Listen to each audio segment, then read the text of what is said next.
श्रोते हो नमस्कार. दरवर्षी आपण 28 फेब्रुवारी हा दिवस राष्ट्रीय विज्ञान दिवस म्हणून साजरा करतो.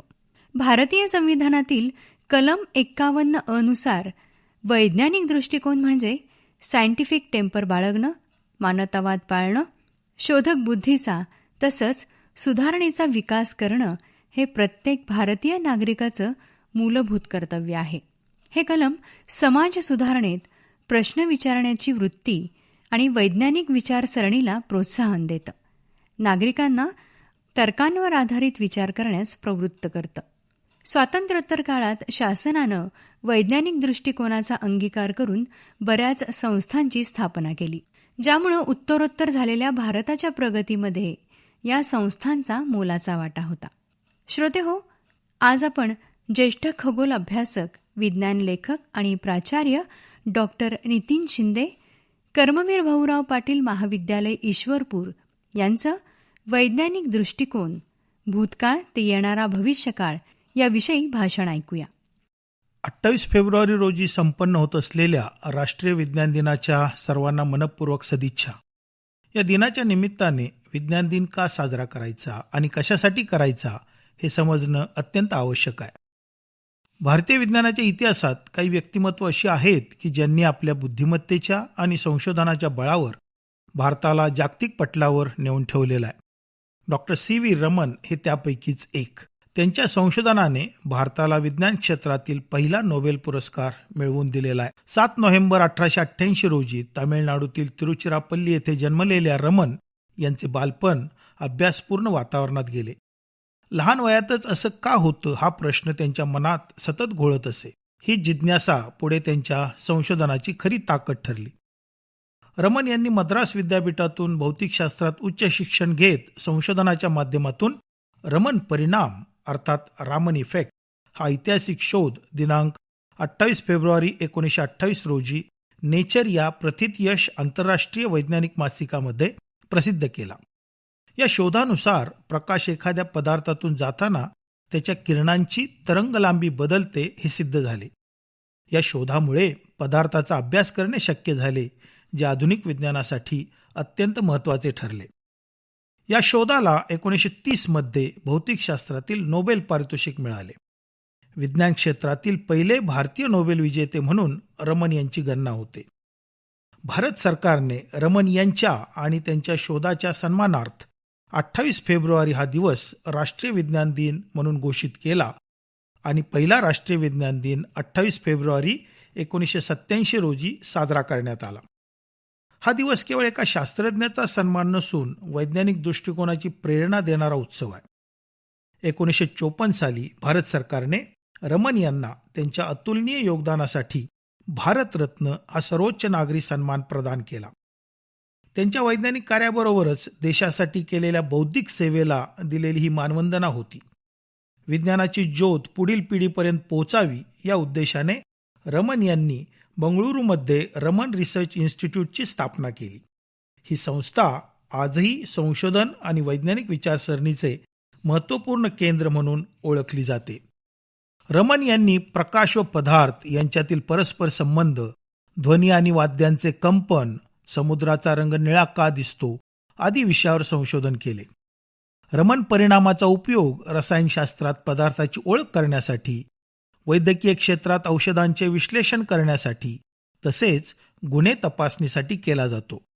रमन यांचा दिनांक 21 नोव्हेंबर 1970 रोजी मृत्यू झाला आणि भारत एका महान वैज्ञानिकाला आणि संशोधनाला मुकला. 28 फेब्रुवारी विज्ञान दिन साजरा करण्याचा मुख्य उद्देश विज्ञानाबद्दल जनजागृती करणे, विद्यार्थ्यांमध्ये वैज्ञानिक दृष्टिकोन वाढवणे आणि वैज्ञानिक संशोधनाला प्रोत्साहन देणे हा आहे. 28 फेब्रुवारी 2026 या राष्ट्रीय विज्ञान दिनाची थीम वुमन इन सायन्स कॅटलायझिंग विकसित भारत अर्थात विज्ञानातील महिला विकसित भारत उत्प्रेरक अशी घोषित करण्यात आली आहे. ही थीम विज्ञान क्षेत्रात महिलांचे योगदान आणि सहभाग अधोरेखित करते. भारतामध्ये अनेक महिला वैज्ञानिकांनी विज्ञान तंत्रज्ञान क्षेत्रात मोठे योगदान दिले आहे. मलेरिया आणि कर्करोगावरील औषध संशोधनात महत्त्वपूर्ण भूमिका बजावलेल्या असीमा चॅटर्जी, ऊस आणि वनस्पती प्रजाती सुधारण्यात योगदान देणाऱ्या जानकी अम्मल, अग्निक्षेपणास्त्र प्रकल्पात महत्त्वाची भूमिका बजावणाऱ्या तेसी थॉमस, मंगळयान प्रकल्पात कार्यरत राहिलेल्या रितू करिधाल, भारतीय वंशाच्या नासाच्या अंतराळवीर कल्पना चावला आणि सुनीता विल्यम्स आदी महिलांनी विशेष योगदान दिलेले आहे. विज्ञानाचा उगम कोठे, कधी आणि कसा झाला हे सांगणे फार कठीण आहे. तथापि जे सर्वप्रथम आले ते केवळ जिज्ञासेतून.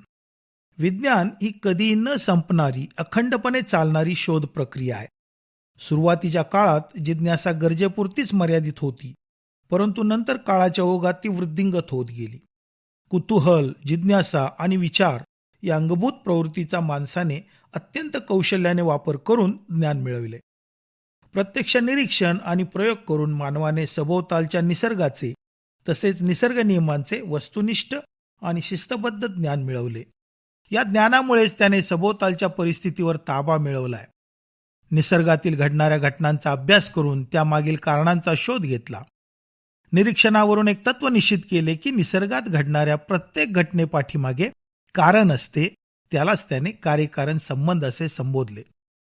डार्विनच्या उत्क्रांतीवादाच्या सिद्धांतानुसार माकडापासून अधीम अवस्थेतील माणसाची निर्मिती झाली. अधीम अवस्थेतील हा माणूस निसर्गात घडणाऱ्या घटना विस्मयचकित होऊन पाहत होता. ढगांचा कांठळ्या बसवणारा गडगडाट, विजेचा चमचमाट आणि कडकडाट, धुवाधार कोसळणारा पाऊस, होत्याचे नव्हते करून सोडणारा वादळ वारा, क्षणार्धात आपला प्रताप दाखवणारा भूकंप, सूर्यग्रहणाच्या वेळेस नाहीसा होणारा सूर्य, हे सर्व त्याच्या आकलनाच्या पलीकडे होते.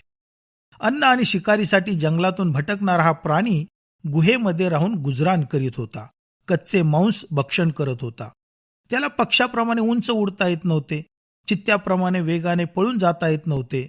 संरक्षणासाठी गेंड्यासारखी ताकद अथवा हत्तीसारखे सुळे निसर्गाने त्याला बहाल केलेले नव्हते. बचावासाठी वाघ सिंहासारखी तीक्ष्ण नखे आणि दात या देणगीचा त्याच्याकडे अभाव होता. अन्न अथवा अग्नी साठवण्याची कला त्याला अवगत नव्हती. पृथ्वीवरचा तो सर्वात दुबळा प्राणी होता. अशक्त असणारा मानव महाबलाढ्य कशाच्या जोरावर झाला? ज्याचे हात सहजपणे वाफेचे इंजिन चालवतात, ज्याचे पाय दिवसात हजारो किलोमीटर धावू शकतात, ज्याचे पंख पक्षापेक्षा उंचावर उडू शकतात, ज्याचे डोळे अस्पष्ट गोष्टी पाहू शकतात, ज्याचे कान अत्यंत दूरवरचे ऐकू शकतात, तो एवढा ताकदवान आहे की स्वतःच्या इच्छेनुसार जगाची फेररचना करू शकतो. त्याला महाबलाढ्य बनवले विज्ञानाने आणि विज्ञानाच्या व्यवहारातील उपयोगाने, अर्थात तंत्रज्ञानाने. एकेकाळचा दुबळा वाटणारा माणूस आज उपग्रहांच्या माध्यमातून पृथ्वी प्रदक्षिणा करतोय. इलेक्ट्रॉनिक्स तंत्रज्ञानाच्या माध्यमातून मनोरंजन करून घेतोय. राहण्यासाठी उत्तमोत्तम प्रकारची घरे बांधतोय. अन्नधान्याचे अधिकाधिक उत्पादन घेऊन भुकेवर विजय मिळवतोय. संगणक, इंटरनेटच्या माध्यमातून जगाशी संपर्क साधतोय. आज तो एका अर्थाने जगाचा स्वामी बनलेला आहे. इतर प्राण्यांनी पर्यावरणाशी जुळून घेतले, मात्र मानवाने स्वामित्व मिळविले. हजारो पिढ्यानंतर ही किमया साध्य झाली विज्ञानाच्या मदतीने. विज्ञानाचा इतिहास हा मानवाच्या उदयापासूनचा आहे. 16व्या शतकामध्ये त्याला वेग मिळाला आणि या वेगाने 20व्या शतकामध्ये अत्युच्च उंची गाठली. निसर्गावर प्रक्रिया करता करता माणसाचा मेंदू विकसित झाला. सर्व जीवसृष्टीत मनुष्य ही निसर्गाची सर्वश्रेष्ठ कलाकृती ठरली. निसर्ग नियम समजू शकतात यावर मानवाचा पूर्ण विश्वास आहे.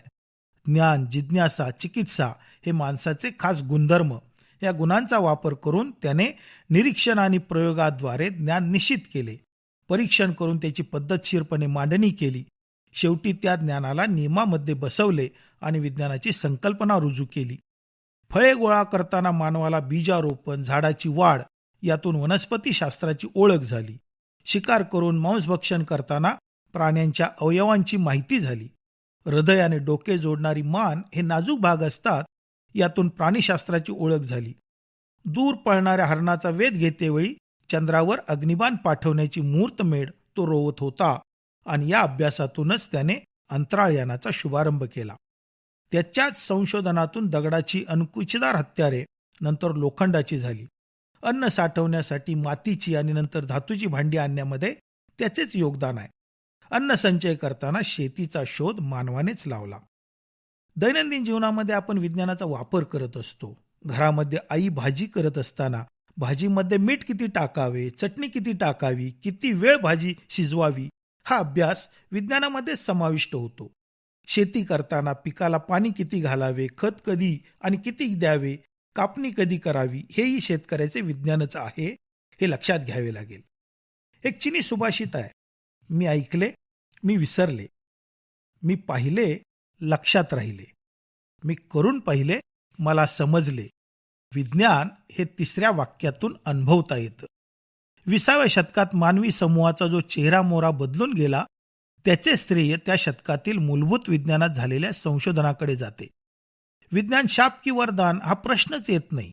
विज्ञान हे वरदानच आहे, फक्त ते वापरणाऱ्यांच्या दृष्टिकोनावर अवलंबून आहे. इसवी सन 500 ते इसवी सन 1500 हा जवळपास 1000 वर्षाचा तमोयुगाचा काळ विज्ञानाच्या दृष्टीने अंधार युगाचा ठरला.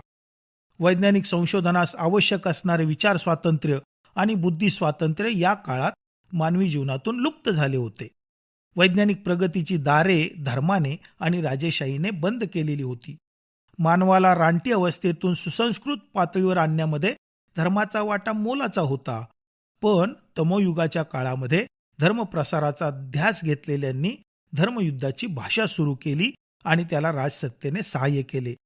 राजसत्ता आणि धर्मसत्ता या दोघांनीही सर्वसामान्यांची गळचेपी करण्याची भूमिका या काळामध्ये घेतली. आपले वर्चस्व टिकवण्यासाठी समाज अंधश्रद्धा बनविणे धर्मसंस्थेला आवश्यक वाटले. समाजात वैज्ञानिक मनोवृत्ती निर्माण होणे तिला मानवण्यासारखे नव्हते. धर्मग्रंथात जे काही लिहून ठेवलेले आहे तेच अंतिम सत्य होय, ही धर्मधारणा होती. समाजाला प्रयोग संशोधन यांची काहीही गरज नाही असे धर्मसंस्थेचे प्रतिपादन होते. अशा वातावरणात शब्दप्रामाण्य आणि ग्रंथप्रामाण्य यांनाच महत्त्व प्राप्त झालेले होते. धर्माच्या अथवा राजेशाहीच्या विरोधामध्ये बोलणे फार धाडसाचे होते. पृथ्वीसारखे दुसरे विश्व असण्याची शक्यता वर्तवणाऱ्या ब्रुनो या वैज्ञानिकाला धर्मसत्तेने रोमच्या चौकात 19 फेब्रुवारी 1600 मध्ये जाहीरपणे जाळले. सत्य सांगण्याची एवढी जबर शिक्षा मिळत असेल तर कशाला कोण सत्य सांगण्याचे धाडस करेल. त्यामुळे जे काही चाललेले होते त्यामध्ये हस्तक्षेप करण्याचे धाडस कोणीही करत नव्हते. आपलं चांगलं चाललंय ना, मग इतरांचं काही हो, ही आपमत भावना दृढ होत चाललेली होती. ब्रुनोने जी शक्यता वर्तवली होती त्याबद्दल एवढी मोठी शिक्षा देण्याचे काहीच कारण नव्हते असे सर्वसामान्यांना वाटणे स्वाभाविक आहे. पण धर्माला मात्र ती त्यांच्या क्षेत्रातील ढवळाढवळ वाटली. पृथ्वीसारखे दुसरे विश्व याचा अर्थ दुसरा माणूस, दुसरा धर्म, दुसरा धर्मगुरू इत्यादी. या विश्वात मीच अर्थात पृथ्वीवरचा धर्मगुरू सर्वश्रेष्ठ आहे या भावनेला ब्रुनोने छेद दिला, म्हणून ती शिक्षा होती. एवढ्या भयानक शिक्षा मिळत असतील तर निरीक्षण करणे लांबच. परंपरेने जे चालत आलेले आहे त्याची चिकित्सा सुद्धा करण्याचे सर्वसामान्यांचे धाडस नव्हते. एवढंच नव्हे तर अरिस्टॉटलने एक मत व्यक्त केलेले होते की स्त्रियांना पुरुषांपेक्षा कमी दात असतात. हे जवळजवळ 16व्या शतकापर्यंत मान्य केले गेलेले होते. तमोयुगाच्या काळात कोणीही आपल्या पत्नीचे अथवा मुलीचे दात तपासण्याचे धाडस केले नाही. किंबहुना एखाद्याने दात तपासलेही असतील त्याला स्त्री पुरुषांचे दोघांचेही दात सारखे असतात हे समजलेही असेल. पण धर्मसत्ता आणि राजसत्ता यांच्या विरोधात जाऊन सांगण्याचे धाडस झाले नाही की माझ्या पत्नीचे आणि माझे दात सारखेच आहेत. कारण त्याला भीती वाटत असणार की आम्हा दोघांचेही दात सारखेच आहेत असे सांगितल्यानंतर धर्मसंस्था माझ्या पत्नीचे दात एक ठोका मारून कमी करेल आणि मग म्हणेल की बघ आता आहेत का कमी दात. असा तमयुगाचा कालखंड धर्माभिमानामुळे अंधकारमय झाला होता. प्रश्न दातांचा नसून स्त्रियांना कमी लेखण्याचा विचार धर्माने किती आणि कशा प्रकारे सर्वसामान्यांच्या मनामध्ये ठासून भरला असेल याची प्रचिती येते. तमोयुगाच्या काळात कसलेही नवे संशोधन झाले नाही. कोणताही महत्वाचा विचार उदयास आला नाही. रॉजर बेकन सारखा अपवाद वगळता नवीन विचार अथवा संशोधन करणारा निर्माण झाला नाही. सर्वत्र ज्ञानाचा अंधार होता. भूकंप होणे, पूर येणे, दुष्काळ पडणे किंवा रोगाचा प्रादुर्भाव होणे हा ईश्वराचा कोप अशी धर्माची विचारसरणी होती. निसर्ग घटनांचा अर्थ चुकीच्या पद्धतीने लावला जात होता. Copernicus, Galileo, Kepler, Newton, Aryabhata या शास्त्रज्ञांनी निरीक्षण, प्रयोग, तर्क यांच्या आधारे निसर्ग घटनांचे मूलभूत नियम शोधून काढले. समाजाला पटवून दिले की निसर्ग घटनांना ईश्वराचा कोप कारणीभूत नसून भौतिक कारणामुळे त्या घडतात. जंतूंमुळे रोग होतो असे वैद्यकीय शास्त्रातील शोधामुळे सिद्ध झाले. थोडक्यात, धार्मिक समजुतींवर विश्वास ठेवून घटनेचे कारण ठरवणे चुकीचे आहे.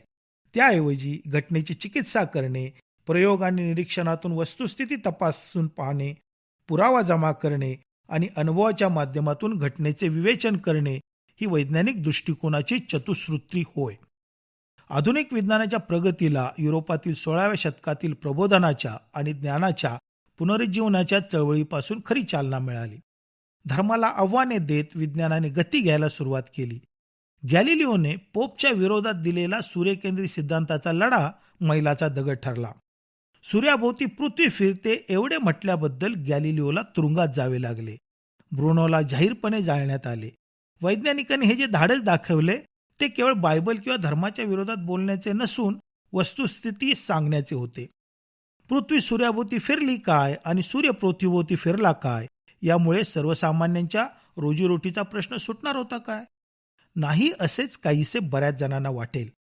पण जे सत्य आहे ते ठामपणे मांडण्याच्या गॅलिलिओच्या या भूमिकेमुळे नंतरच्या काळामध्ये माणूस निरीक्षण करू लागला, प्रयोग करू लागला आणि ठामपणे आपली मते नोंदवू लागला.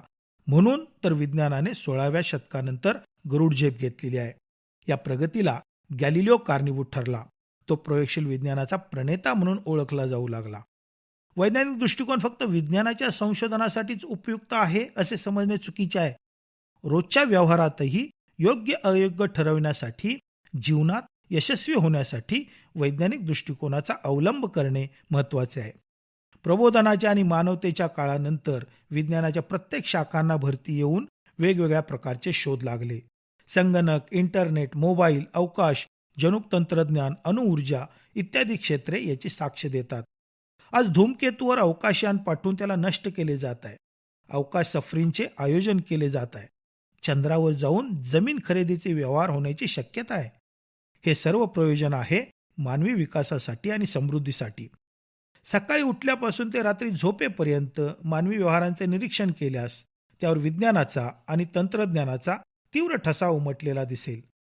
मानवी जीवन सुखी आणि समृद्ध करण्यामध्ये विज्ञान आणि तंत्रज्ञानाचा मोलाचा वाटा आहे. विज्ञान आणि तंत्रज्ञान दोघेही एकमेकावर अवलंबून आहेत. परंतु सध्या तंत्रज्ञानाच्या गलक्यामध्ये समाज एवढा गुरफटलेला आहे की तो विज्ञानाकडे किंबहुना वैज्ञानिक दृष्टिकोनाकडे लक्ष देत नाही. केवळ तंत्रज्ञानातील प्रगतीच फक्त मानवाला प्रगतीपथावर नेते असे नाही, तर त्याला मूलभूत विज्ञानाची सुद्धा गरज आहे. प्रबोधनाची चळवळ पाश्चात्यांमध्ये 16व्या शतकात सुरू झाली, परंतु आपणाकडे अजूनही ती आली नाही असं खेदाने म्हणावं लागेल. आज तथाकथित बुवा, अंधश्रद्धा, रूढी, परंपरा, धर्मांधता, दैववाद यांची प्रचंड चलती सुरू आहे. धार्मिकतेचा टोकाचा पगडा आजही दिसून येतो. आपण विज्ञानाची करणी घेतली पण विचारसरणी घेतली नाही. विज्ञानाची सृष्टी घेतली पण दृष्टी घेतली नाही. त्याला छेद द्यायचा असेल तर विज्ञान प्रसाराशिवाय दुसरा पर्याय नाही. विज्ञानच आपणाला वास्तवतेकडे नेणारे आहे. विज्ञान युगात सुद्धा आपणासमोर असंख्य नवीन प्रश्न आवासून उभे आहेत. अण्वस्त्रांचा धोका, सुनामीसारख्या येणाऱ्या लाटा, अधूनमधून उद्भवणारे भूकंप, प्रचंड पडणारा पाऊस, कोरडा दुष्काळ, पर्यावरणाचा ऱ्हास, ग्लोबल वॉर्मिंग याकडे लक्ष देणे गरजेचे आहे. विज्ञान, तंत्रज्ञान, संशोधन या क्षेत्रामध्ये काम करण्याची किंबहुना झोकून देण्याची आवश्यकता आहे. शास्त्रज्ञ, अभियंते, शिक्षक, विद्यार्थी आणि सर्वसामान्यांमध्ये विचारांची देवाणघेवाण होण्याची आवश्यकता आहे. केवळ विज्ञानाचा प्रसार न करता एकंदर विज्ञानाबद्दल विद्यार्थ्यांच्या मनामध्ये आवड निर्माण करणे, ते सोपे करून सांगणे, त्यांच्यामध्ये वैज्ञानिक दृष्टिकोन आणि संशोधकता निर्माण करणे हे महत्त्वाचे काम आहे. विज्ञान सर्वसामान्यांपर्यंत पोहोचवण्यासाठी प्रत्येकाने कटिबद्ध असणे ही आज समाजाची गरज आहे. अल्बर्ट आइन्स्टाईनच्या मते विश्वाबद्दल अनाकलनीय गोष्ट ही आहे की ते आकलनीय आहे आणि विश्वातील सर्व घटना या निसर्ग नियमाने बद्ध आहेत. तर डॉक्टर C.V. रमन म्हणतात, निसर्ग ही सर्वात मोठी प्रयोगशाळा आहे, फक्त पाहण्याची दृष्टी हवी. चला तर आपण या प्रयोगशाळेचा वापर सत्य शोधण्यासाठी करूया, पण त्यासाठी प्रश्न विचारण्याची सवय लावून घेऊया. या राष्ट्रीय विज्ञान दिनाच्या आपणा सर्वांना मनपूर्वक सदिच्छा. धन्यवाद. ज्येष्ठ खगोल अभ्यासक, विज्ञान लेखक आणि प्राचार्य डॉक्टर नितीन शिंदे, कर्मवीर भाऊराव पाटील महाविद्यालय ईश्वरपूर यांचा वैज्ञानिक दृष्टिकोन, भूतकाळ ते येणारा भविष्यकाळ याविषयी भाषण आपण ऐकलं. निर्मिती सहाय्य केलं होतं शुभांगी सिरसे यांनी. सादर करते मुक्सित मुजावर.